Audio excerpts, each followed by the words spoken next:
Salut, c'est César. On se retrouve aujourd'hui au 55e Salon international de l'air et de l'espace au Bourget. Alors qu'est-ce que c'est? C'est des expositions d'avions, des stands aéronautiques sur plus de 70 hectares.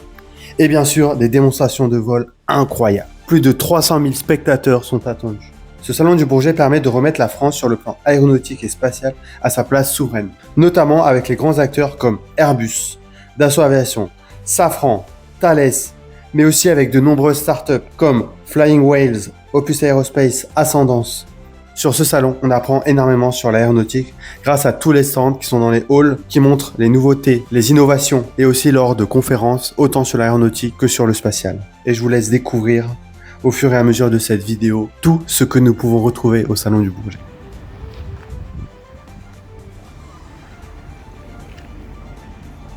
On se retrouve maintenant au simulateur de vol que je suis en train de tester sous vos yeux ébahis. Donc le simulateur où je suis en train de tester là, où vous me voyez avec mon casque VR et mes petites sangles et tout. Ce simulateur a été conçu par la société Motion XP, qui est une société française dont le fondateur a exposé aussi d'autres simulateurs sur le stand d'Assaut. Ce simulateur est exposé par l'armée de l'air et de l'espace lors de salons et de meetings aériens. Donc à savoir, dans le simulateur, il faut distinguer vraiment deux parties. La première, c'est la partie hardware, avec les vérins que vous voyez là. Et la deuxième partie, c'est la partie logicielle qui fait la simulation de l'avion. La partie hardware a un but purement d'exposition pour la mise à disposition du grand public à des fins de communication et de rayonnement de l'armée de l'air et de l'espace. Ce simulateur n'est pas utilisé par l'armée. Donc, pour tout ce qui est la partie simulation au Bourget, nous avons deux scénarios. Le premier qui est un vol libre avec initialisation directement en vol, ou alors un décollage depuis une base et ensuite un vol libre. À savoir qu'il est tout à fait possible de pouvoir intégrer dans le logiciel qui est DCS World un scénario de A à Z avec des avions simulés, autonomes dans la simulation, en vue de créer un scénario tactique élaboré. Donc là, je vais vous parler vraiment du côté sensation, de ce que j'ai vraiment ressenti. Moi, je vous le dis franchement, j'avais l'impression d'y être là. J'avais l'impression que grâce à la VR, justement, et à ce que je faisais, que je pilotais vraiment, que je volais sur le dos et tout. Mais revenons à la réalité. Côté sensation de pilotage, la partie sur vérin n'est vraiment pas du tout réaliste, car il y a des phénomènes physiques impossibles à simuler, comme le facteur de charge. Ça, actuellement, c'est impossible à simuler de manière mécanique. Pour les sensations, ils utilisent des aides et des biais de sensations pour faire croire au cerveau qu'on est en train de prendre du facteur de charge et qu'on est en train de tourner, notamment grâce au serrage des sangles, à la cabine qui tangue, plus le fait d'avoir visuellement un avion qui prend du taux de roulis. Le cerveau fait l'addition des deux infos et on a vraiment l'impression de ressentir qu'on est vraiment dans l'avion, etc. C'est vraiment l'association de ces deux éléments qui fait croire qu'on est en vol. Concernant les commandes physiques, alors ce n'est pas du tout représentatif du Rafale parce que l'avion utilisé, c'est une copie conforme et très réaliste de l'A-10C Warthog, l'avion d'attaque au sol américain. Pour l'explication, la société qui fabrique la manche et les manettes de gaz, qui s'appelle Trustmaster, fait un excellent matos pour le Warthog. Donc, c'est ceux qu'ils ont utilisés actuellement pour la simulateur du Rafale, car il n'y a pas de société actuellement qui fabrique de manettes de gaz et de manches pour le Rafale.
Là, je me dirige actuellement vers le Paris Space Hub pour assister à la conférence de Jamy. Donc Jamy, C'est le présentateur avec Fred et Jamy de C'est pas sorcier là, que j'ai regardé beaucoup étant petit, où il faisait des expériences, il vulgarisait énormément et c'est vraiment passionnant à regarder.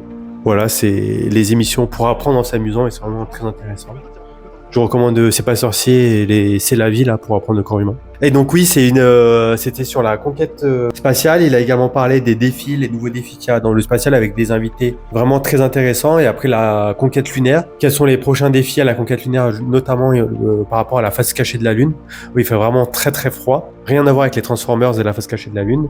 The Dark Side of the Moon. Ils ont aussi parlé de la conquête sur Mars. Quelles sont les avancées et pourquoi nous ne verrons pas de notre vivant la conquête sur Mars. Et vraiment très intéressant. Je vais pas spoiler plus. Je sais pas si ce sera retranscrit sur son canal de YouTube ou autre. Mais vraiment, je vous mets quelques extraits juste après. Bon, désolé, le son n'est pas isolé. Mais ça vous donnera un aperçu de la conférence. The Jamy Spaceship.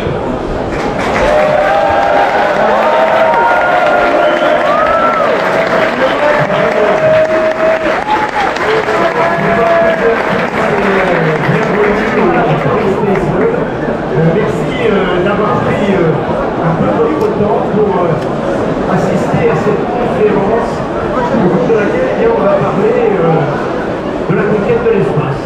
Alors, on va aborder ce qui s'est passé durant les décennies précédentes. On va s'intéresser aussi à ce qui se passe en ce moment. Génial! De s'y installer, de faire une base permanente et de s'installer en permanence sur la Lune. Alors, où en est-on de ce projet? On avance. En 2022,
Les facteurs de remplissage, diversité de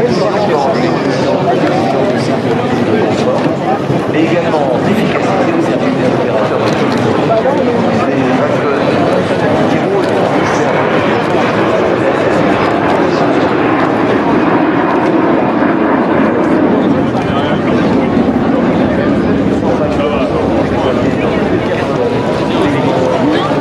qui évolue en ce moment en vol avec 30% de carburant. Il est le carburant le plus décarboné. Il s'appelle SAF. Mesdames et messieurs, nous souhaitons à cet avion déjà gagné le formidable succès qu'on doit réaliser.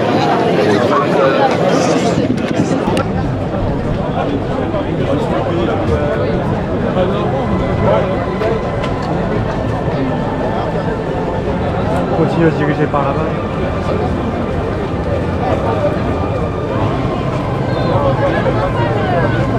Juste derrière Leonardo. Vos oreilles.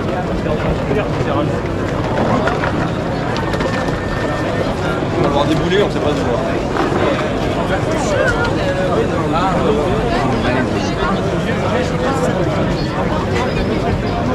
C'est noir l'air.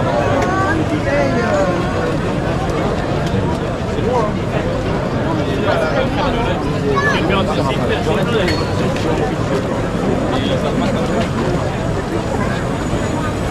Dans la grande lignée des avions d'assaut aviation dans quelques instants. Le décollage du fleuron de l'aviation de chasse française. Cet avion, c'est le Rafale, un avion Omirol qui s'inscrit dans la digne lignée des chasseurs d'exception qui étaient les Mystères et les Mirages de la maison d'assaut aviation. Dès sa conception, cet avion a été conçu pour évoluer avec son temps et le retour d'expérience de ses pilotes. Son standard F4 entre progressivement en service opérationnel dans l'armée de l'air et de l'espace et la marine nationale. Il est désormais doté d'une connectivité améliorée et dispose des derniers systèmes électroniques de Thales. Un chasseur ultra polyvalent, appui au sol, combat aérien, reconnaissance, frappe anti-navire, interception ou encore dissuasion nucléaire. Rien n'est impossible pour le Rafale qui est au décollage.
présenté à l'atterrissage.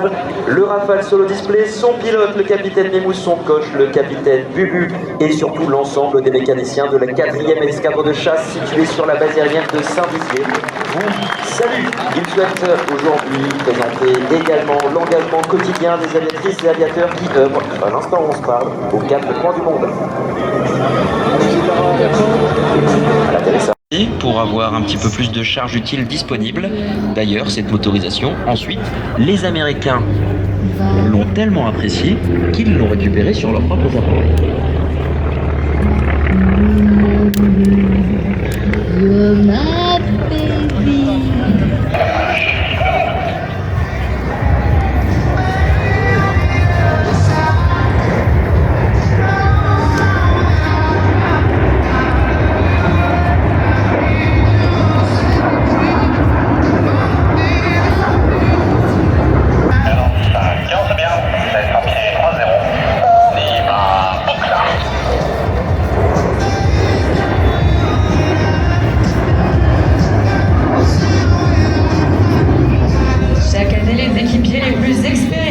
À savoir Atos 5 et 7, épaule le leader dans la conception de la démonstration, en piochant parmi un panel de figures référencées au cours des années précédentes et en y rajoutant de nouveautés afin de créer un entraînement unique.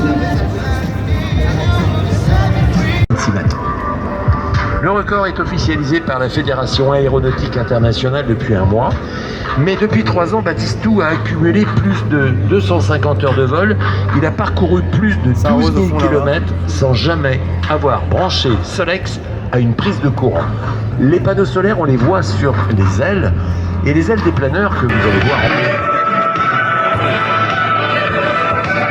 en Hugues Duval est une figure de l'aviation. On va du reste l'écouter dans quelques instants. Il va s'adresser à vous.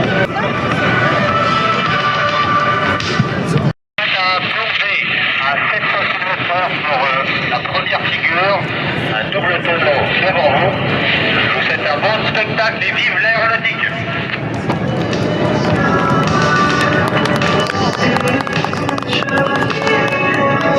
Hugues Duval, c'est un showman. C'est un homme qui a remis des avions en état avec toutes ses équipes, évidemment. Et puis, il vole dedans et il peut même vous emmener à bord de cet avion, puisque si vous allez sur Yankee Delta, eh bien, vous allez pouvoir vous y inscrire et donc prendre la place à l'arrière. Quand vous êtes à l'arrière, chose étonnante, vous avez une vision de l'avant à travers la tête du pilote qui est devant. Et comment y arrive-t-on?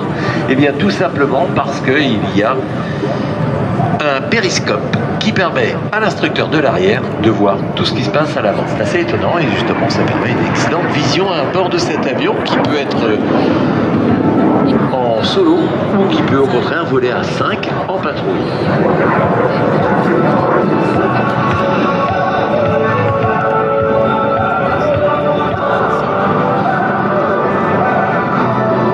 Avion biréacteur qui a été utilisé pour la formation des pilotes, et ici j'en suis persuadé, soit ce sont vos parents, soit ce sont c'est vous-même qui avez été élève à bord de ces avions.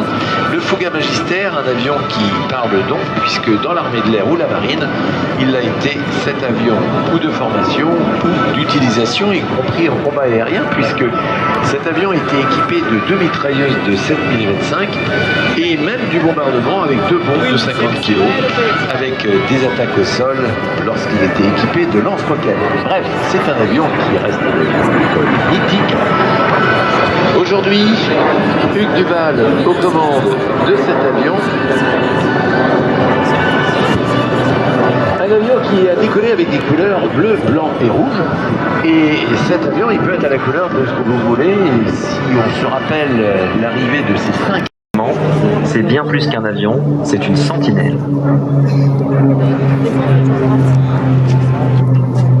Un cockpit en forme de bulle qui permet au pilote de regarder précisément ce qu'il se passe en dessous de lui. Et ça, c'était indispensable dès la création de l'avion, au milieu des années 50. Initialement, il est un chasseur de sous-marins. Un avion qui pourra voler pendant des heures et des heures pour espérer apercevoir le périscope du sous-marin de la flotte ennemie. C'est en 1976 qu'une société qui s'appelle Conner va mettre la main sur ces avions et les modifier. Là où étaient initialement des moteurs à piston, on va mettre des trucs turbines, des turbines Pratt & Whitney d'une puissance de 1500 chevaux. Et regardez, il évolue encore aujourd'hui avec ces bidons qui lui permettent de voler 5 ou 6 heures.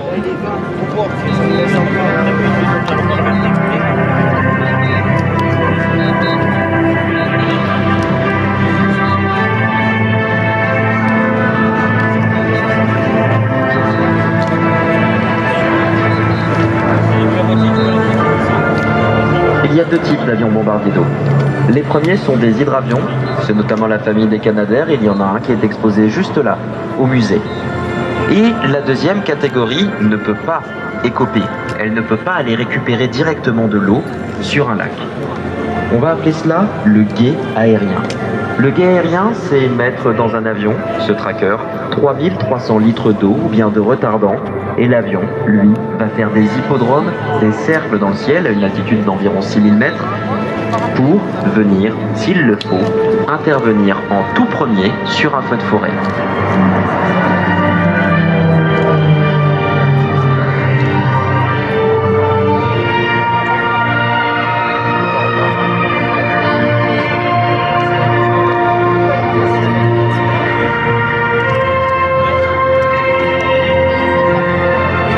Vous êtes plusieurs dizaines de milliers à nous avoir rejoints aujourd'hui et statistiquement, il est probable que certaines personnes nous arrivent du sud de la France. Et si, il y a quelques années, vous pouviez voir des petits points rouges en altitude effectuer de grands cercles, c'était probablement ces avions, les trackers. Celui-ci porte le numéro 24, il appartient aujourd'hui au Musée européen de l'aviation de chasse.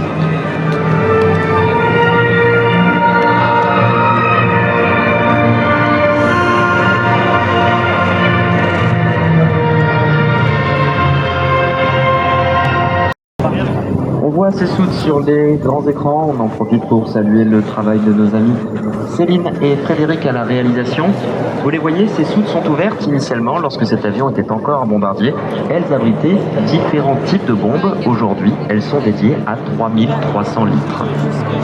3300 litres d'eau si on veut attaquer directement un feu et 3300 litres de retardant si on veut venir ralentir la production, la prolifération de ce même feu.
Pour vous saluer, oui, l'avion est devenu beaucoup plus manœuvrant, on a perdu 3 tonnes de masse et pour le coup, la puissance, elle, est restée inchangée.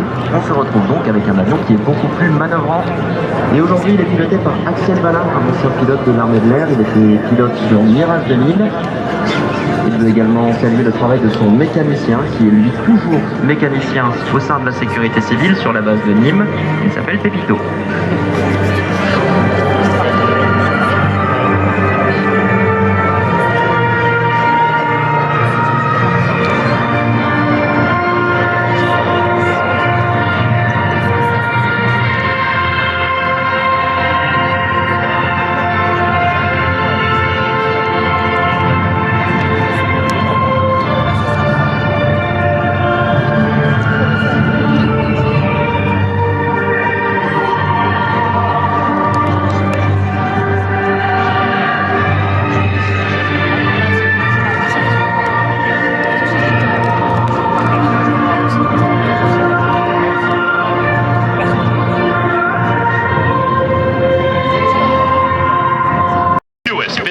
Aircraft in the world, your United States Air Force F-35A Lightning II. three things to say. God bless our troops. God bless America. And gentlemen, start.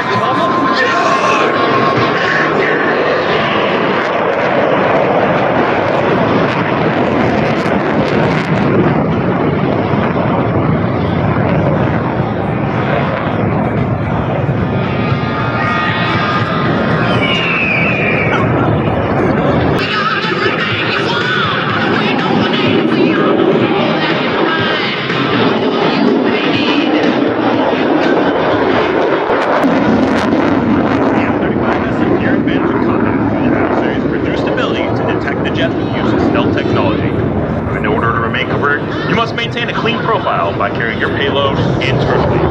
With the internal payload capacity of over 6,000 pounds, allows this multi-full-role fighter jet to be fully equipped to maintain a clean profile. If you ever wonder where the payload is kept, here is your answer.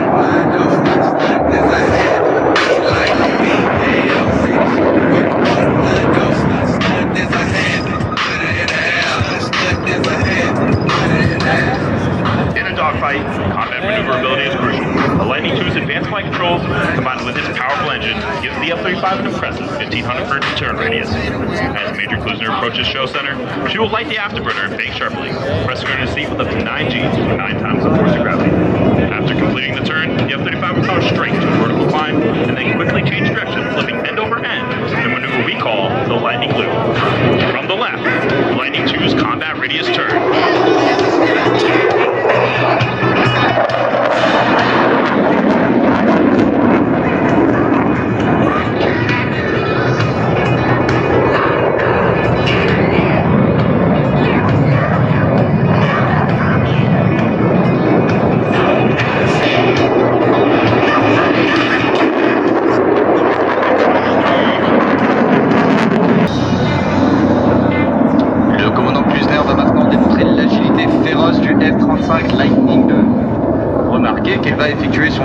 Sur le dos.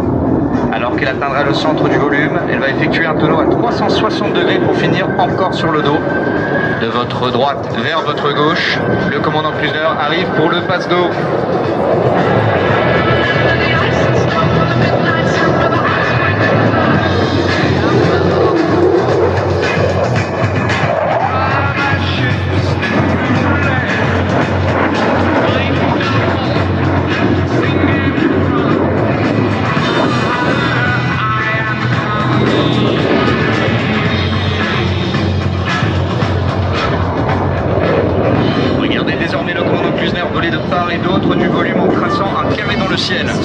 Alors qu'elle atteint l'apogée de sa boucle, elle restera sur le dos et ralentira afin plus de 100 nœuds. De la gauche vers la droite, le F-35 en square loop.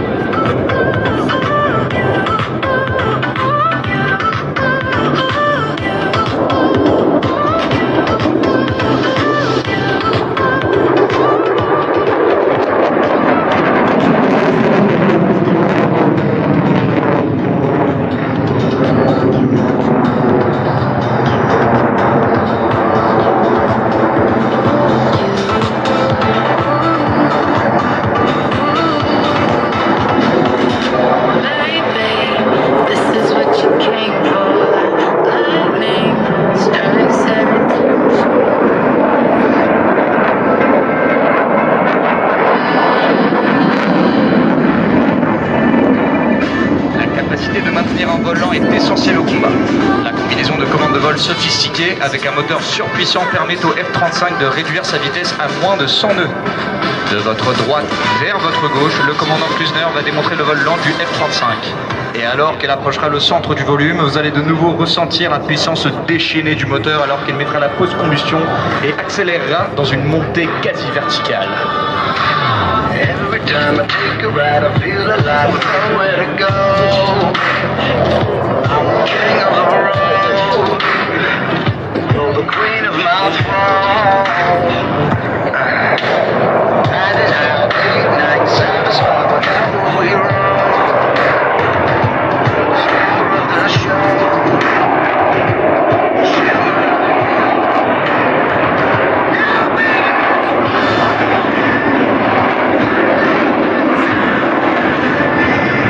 Yeah.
combat aérien. Alors que le commandant Cuser approche le centre du volume, et nous à plus de 135 degrés de changement de cap en 3 secondes. Glissant la queue du F-35 à travers le virage, avec une montée puissante en sortie de manœuvre. De la droite vers la gauche, mesdames et messieurs, le Tactical Pitch.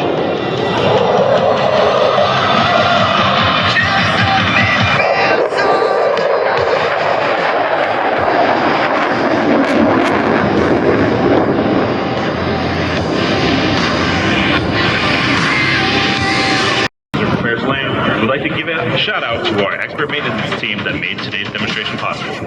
Our F-35 dedicated crew chiefs, Staff Sergeant Jacob Sackett from Benicia, California, and Staff Sergeant Jesse Easley from Houston. Il est maintenant en infraction sur ordre de la Haute Autorité de Défense Aérienne. La police du ciel sur votre droite décolle aujourd'hui un Rafale de la 4e escadron de chasse.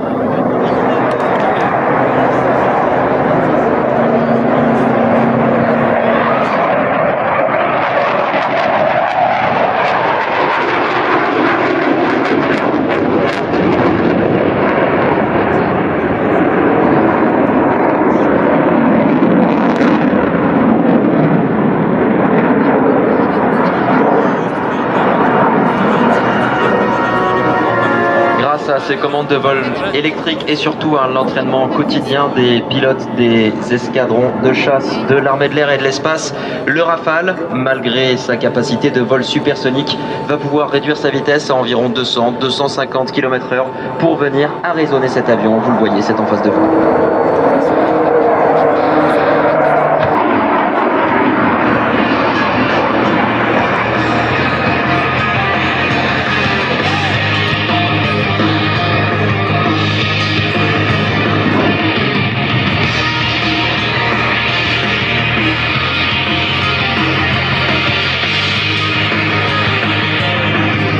Les 45 000 aviatrices et aviateurs qui composent notre belle institution veillent en permanence pour que le ciel, la très haute altitude et l'espace restent et demeurent en toute sécurité. Des ailes. Cela signifie « Suivez-moi ». L'avion intercepté, lui, devra répondre par abattement d'aile à son tour pour répondre « J'ai bien compris, je vous suis ».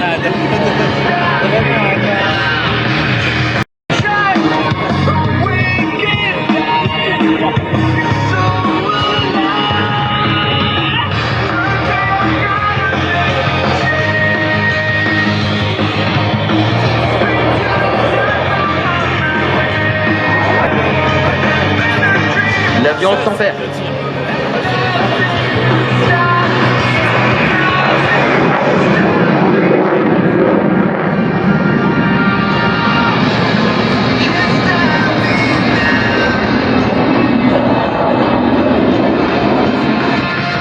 Interventions par an. Dans la majeure partie des cas, il s'agit d'erreurs de navigation ou bien de panne radio.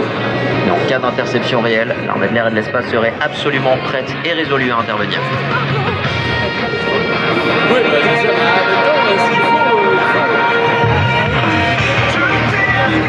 Le chasseur va suivre l'avion jusqu'à ce que celui-ci ait touché le sol. Ensuite, si jamais il en est besoin, les forces de sécurité intérieure prendront le relais pour le volet judiciaire.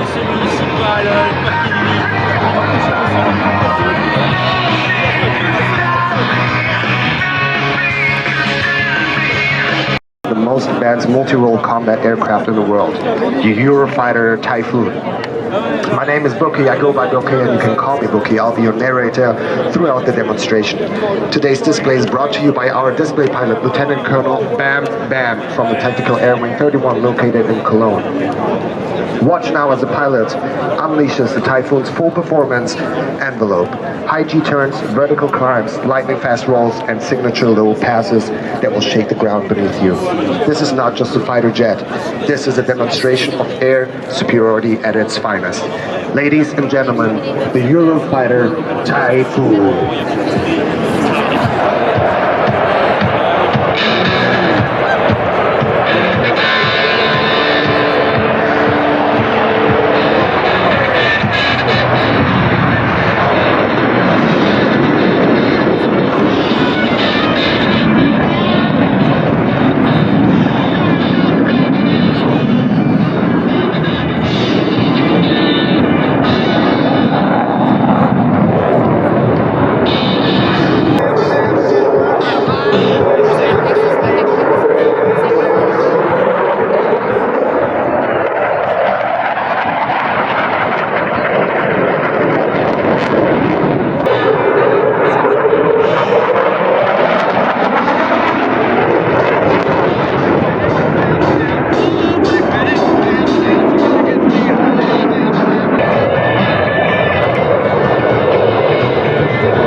bien, ils ont décidé de partir d'une feuille blanche.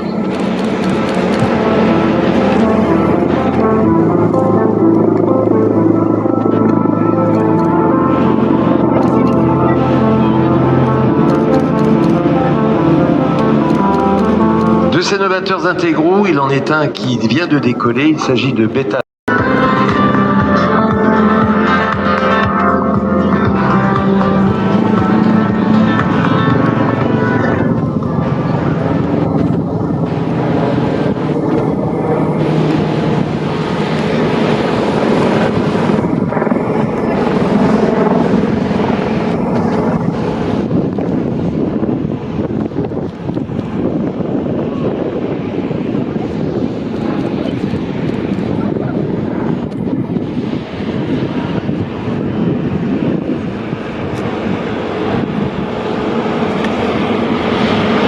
Mesdames, Messieurs, nous arrivons de par la droite à plus de 440 km/h. The Racer.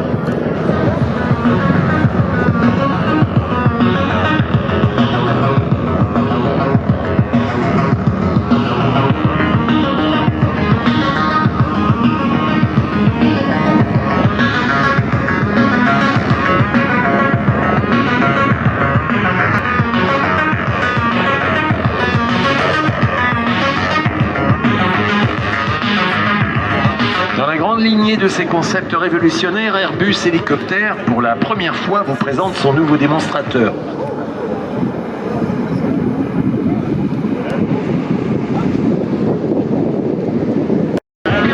Il en résulte une synergie qui va offrir le meilleur des deux formules, un équilibre qui va rendre ce modèle que l'on appelle désormais Gyrodine, c'est à mettre dans notre vocabulaire, et ce Gyrodine est capable d'effectuer des vols de grande endurance de l'ordre de 750 km à la vitesse impressionnante de 242, c'est-à-dire, comme vous l'avez vu tout à l'heure, 440 km/h. Si l'on devait le comparer aux hélicoptères classiques comme le Dauphin, on peut parler d'une vitesse augmentée de 50%, mais en même temps une consommation réduite de 25%. En résumé, voilà ce qu'est le Racer. Cette formule aérodynamique a pour objectif de trouver un compromis entre la vitesse, la consommation et surtout les capacités réelles dans le cadre de missions opérationnelles, car cet hélicoptère est prévu pour être opérationnel.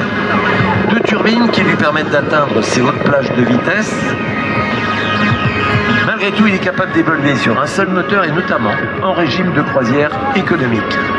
Ce concept a été développé dans le cadre du programme, un programme qui s'appelle Clean Sky 2, sous l'étendard de l'innovation européenne, et ça a rassemblé 40 partenaires qui provenaient de 13 pays différents. Aujourd'hui, le Racer, en tant que concept, souhaite démontrer le potentiel d'un aéronef, cet aéronef capable d'évoluer à haute vitesse pour, à terme, venir faire une réelle différence là où le temps est compté, notamment pour sauver des vies. Un hélicoptère également qui permet de prendre plus d'espace, de survoler plus d'espace et d'intervenir plus rapidement et plus loin. L'équipage aujourd'hui est composé de deux pilotes d'essai en vol. Il s'agit de Hervé Jamérac, de Olivier Jans. Et Olivier Jans, eh bien, on salue son épouse, sa femme Elisabeth, là, qui est dans le public. Ils sont accompagnés des ingénieurs d'essai en vol, Dominique Fournier et Christophe Scorsil, pardon. Et on salue au passage sa femme Marilyn et puis sa fille Mélina, elles aussi sont dans le public.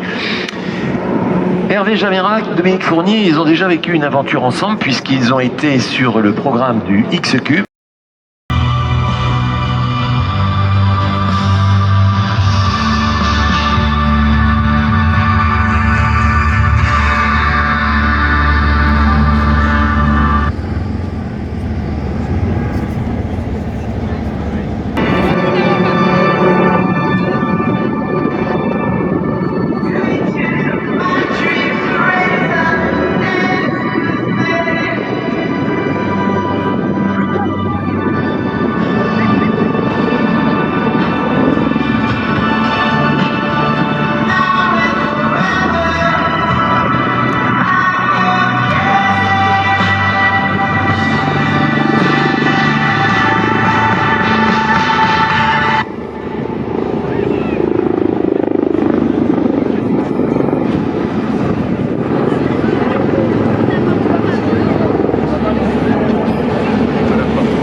il y a l'équipe des directeurs des vols qui se trouve à côté et qui annonce Racer, 1 minute.